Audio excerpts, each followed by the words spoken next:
Quand la célèbre chef Amélie Dubois perdit soudainement son sens du goût, sa carrière prit fin. Mais la rencontre inattendue qu'elle vécut dans les Alpes françaises ne fit pas que la guérir, elle lui réapprit tout sur l'art culinaire. Premier contexte, la chute de la reine des saveurs. Amélie Dubois 31 ans était la chef du restaurant Le Jardin Secret, l'un des plus prestigieux de Paris. Elle avait une carrière remplie d'étoiles Michelin, de prix gastronomiques et de reconnaissance internationale. Son palais était légendaire, elle pouvait identifier tous les ingrédients et techniques de cuisson d'un plat en une seule bouchée. Le restaurant était constamment complet. Parisiens fortunés, touristes, critiques gastronomiques attendaient des heures pour expérimenter la créativité d'Amélie. Chaque plat était une œuvre d'art. Les médias la définissaient comme la chef la plus talentueuse de France. Mais un matin, elle se réveilla sans pouvoir goûter quoi que ce soit. Café, croissant, fraises fraîches, tout était insipide, sans saveur, comme fait de carton. Au début, elle pensa avoir un rhume, mais il n'y avait aucun symptôme grippal. Les jours passant, la panique commença à augmenter. Le sens du goût ne revenait pas. Elle courut chez les médecins ORL, neurologues, allergologues. Aucun ne trouva la cause. Physiquement, tout était normal, mais la perception gustative avait complètement disparu. Premier obstacle, désastre professionnel. À quoi servait une chef qui ne pouvait plus goûter? Amélie commença à travailler aveuglément en cuisine. Elle suivait mécaniquement les recettes, mais ne pouvait plus contrôler les résultats. Elle était obligée de faire confiance à ses assistants. La première grosse erreur arriva une semaine plus tard. Elle calcula mal la quantité d'une sauce salée. Les clients se plaignirent, le plat fut renvoyé. Ce fut un moment humiliant. Elle n'avait jamais fait une telle erreur auparavant. Marc, le propriétaire du restaurant, s'inquiéta. « Qu'est-ce qui t'arrive, Amélie? Ce n'est pas du tout ton genre, dit-il. » Amélie ne put dire la vérité. Si elle apprenait qu'elle avait perdu le sens du goût, elle perdrait son emploi. Mais dissimuler la situation devenait impossible. Chaque jour, elle faisait plus d'erreurs, les plaintes clients augmentaient. La possibilité de venue d'inspecteur Michelin l'effrayait. Première solution, retraite. 3 mois plus tard, Amélie ne put plus tenir. Elle demanda un congé prétextant des problèmes de santé. Elle devait s'éloigner du restaurant, au moins sans abîmer davantage sa réputation. Elle se retira dans la maison de sa grand-mère Margot, dans un petit village de Savoie. Ici personne ne la connaissait, il n'y avait pas d'attente. Peut-être qu'en réduisant le stress, le sens du goût reviendrait. L'air de la montagne, le silence, la vie simple l'apaisèrent. Mais le problème persistait. Même les plats exquis de Margot ne lui disaient rien. Cette situation l'usait psychologiquement. Les voisins villageois la traitaient avec compréhension. Stress de la ville, disait-il. Mais Amélie était seule à connaître le vrai problème. Deuxième contexte, découverte naturelle. Son deuxième mois au village, Amélie commença à faire de longues randonnées dans la nature. Un matin, dans une zone forestière dense, elle découvrit quelque chose d'étrange. Entre les racines d'arbres, il y avait des plantes arrangées de manière très systématique. Cet arrangement n'était pas aléatoire. Épices, herbes médicinales, champignons, tout était placé selon un ordre précis. Comme si quelqu'un avait créé un jardin de cuisine naturelle. Mais qui dans cette campagne possédait de telles connaissances? En regardant les plantes de près, elle en reconnut certaines, thym, romarin, origan. Mais la plupart étaient des espèces inconnues. Leur apparence était ordinaire, mais leur arrangement très intentionnel. Quand elle demanda aux villageois, elle reçut des réponses vagues. Cadeau de la nature, disait-il. Personne ne semblait savoir qui les avait faits. Deuxième obstacle, rencontre mystérieuse. Sa troisième semaine, sortant très tôt le matin en randonnée, Amélie fut témoin d'une scène surprenante. Une créature de taille gigantesque, poilue, faisait ses arrangements de plantes. Ses mouvements étaient très attentifs et savants. Quand la créature la vit, elle hésita. Amélie était effrayée, mais sa curiosité l'emporta. C'était un Sasquatch et il était expert en botanique. La créature ne l'attaqua pas, elle se contenta de la regarder. Le plus surprenant fut que la créature s'approcha d'Amélie pour la sentir. Comme si elle comprenait son état. Puis elle commença à pointer certaines plantes. Elle essayait d'expliquer quelque chose à Amélie.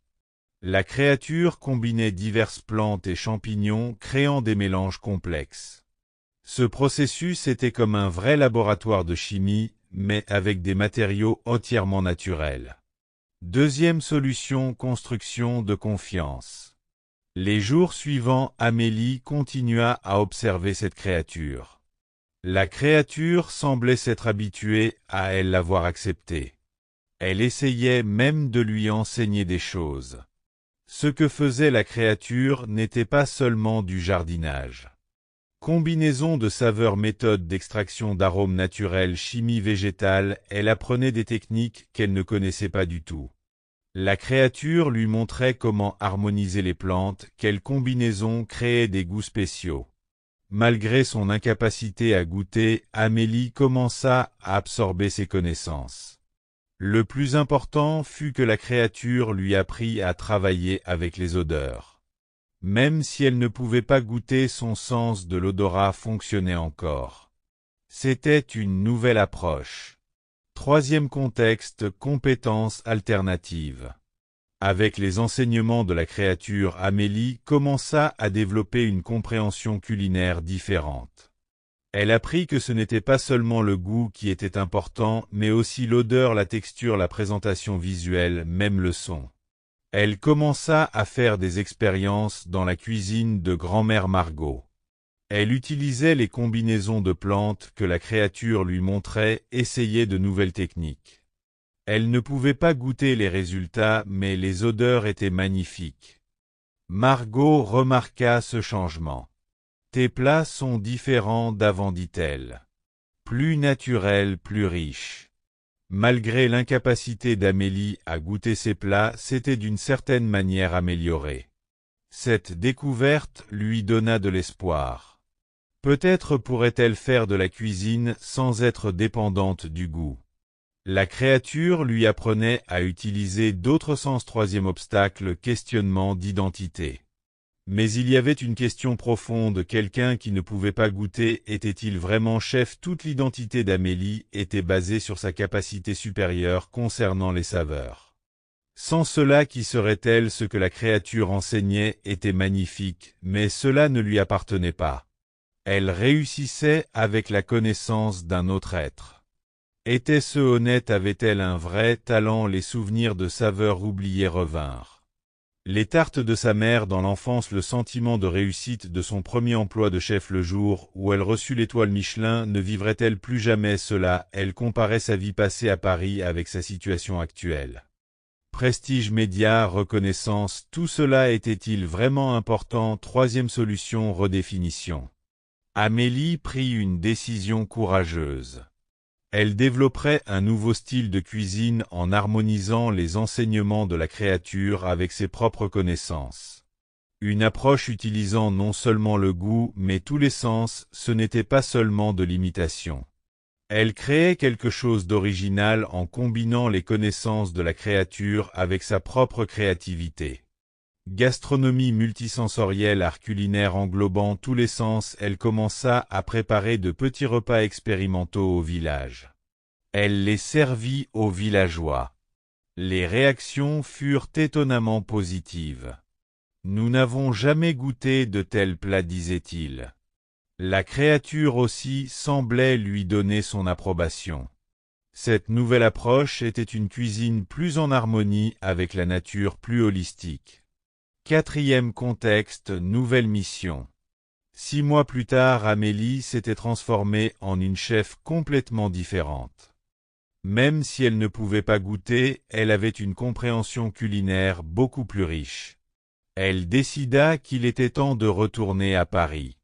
Mais elle ne pouvait plus retourner à son ancien restaurant. Un nouveau projet était nécessaire. Elle décida d'ouvrir un restaurant axé sur la nature avec un concept farm to table. Marc fut d'abord sceptique, mais fut convaincu après avoir goûté les plats tests d'Amélie. Ce nouveau style était très auto-risque mais magnifique. Quand le nouveau restaurant appelé Pleine Nature ouvrit, il suscita un grand intérêt. C'était très différent de la cuisine française classique, mais très impressionnant. Quatrième obstacle, pression médiatique. Quand le restaurant eut du succès, l'intérêt des médias augmenta. Les gastronomes voulaient apprendre le secret de ce nouveau style. Ils étaient curieux de la transformation miraculeuse d'Amélie. « Comment es-tu passé à un style si différent » demandait-il. Amélie savait qu'elle ne pouvait pas parler de la créature. Personne n'y croirait. Elle cachait aussi le fait qu'elle ne pouvait pas goûter. Cela pourrait causer un scandale dans les médias. Des nouvelles de chef qui ne peut pas goûter pourraient finir sa carrière. La sécurité de la créature l'inquiétait aussi. Si son existence était révélée, elle pourrait faire l'objet d'études scientifiques. Transformation finale, vraie liberté. Amélie trouva une approche équilibrée. Elle dit aux médias qu'elle avait appris de la nature. La créature faisait aussi partie de la nature, ce n'était pas un mensonge. Dans les programmes TV, elle présenta le concept de cuisine utilisant tous les sens. Elle garda secret le problème de sens du goût, mais souligna l'importance des autres sens. Cette approche créa une révolution dans le monde gastronomique. De nombreux chefs commencèrent à adopter cette technique multisensorielle. Nouvelle identité, chef pionnière. Aujourd'hui, Amélie n'est pas seulement chef, mais aussi philosophe gastronomique, défenseur de la nature et innovatrice. Perdre le sens du goût l'avait transformée en une chef beaucoup plus précieuse. Son amitié avec la créature continue. Au changement de saison, elle va au village pour lui rendre visite, apprendre de nouvelles plantes. Chaque année, des centaines de chefs participent à ces masterclass. Elle leur enseigne non seulement à cuisiner, mais à établir une connexion avec la nature. Comparaison, deux chefs différentes.